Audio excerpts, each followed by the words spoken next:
पौराणिक काल में एक थी लड़की, नाम था वृंदा। राक्षस कुल में उसका जन्म हुआ था। वृंदा बचपन से ही भगवान विष्णु जी की परम भक्त थी। बड़े ही प्रेम से भगवान की पूजा किया करती थी। जब वो बड़ी हुई तो उनका विवाह राक्षस कुल में दानव राज जलंधर से हो गया। जलंधर समुद्र से उत्पन्न हुआ था। वृंदा बड़ी ही पतिव्रता स्त्री थी, सदा अपने पति की सेवा किया करती थी।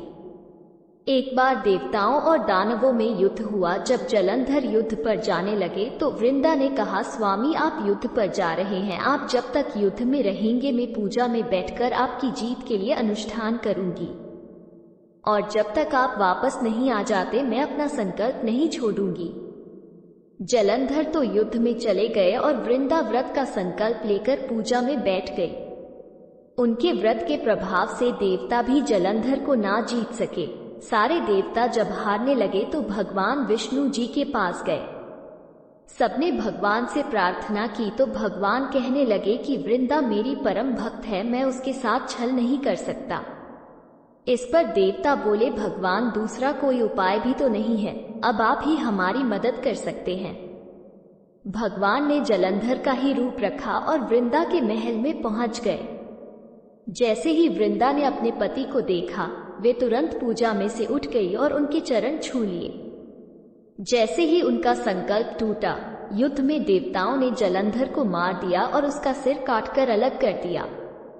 उनका सिर वृंदा के महल में गिरा। जब वृंदा ने देखा कि मेरे पति का सिर तो कटा पड़ा है, तो फिर ये जो मेरे सामने खड़े हैं ये कौन है?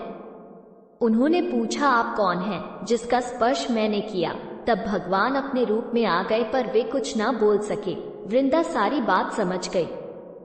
उन्होंने भगवान को श्राप दे दिया, आप पत्थर के हो जाओ। भगवान तुरंत पत्थर के हो गए। सभी देवता हाहाकार करने लगे। लक्ष्मी जी रोने लगी और प्रार्थना करने लगी।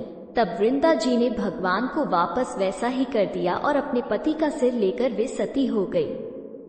उनकी राख से एक पौधा निकला। तब भगवान विष्णु जी ने कहा, आज से इनका नाम तुलसी है और मेरा एक रूप तुलसी के पास पत्थर के रूप में रहेगा, जिसे शालिग्राम के नाम से तुलसी जी के साथ ही पूजा जाएगा, और मैं बिना तुलसी जी के प्रसाद स्वीकार नहीं करूंगा।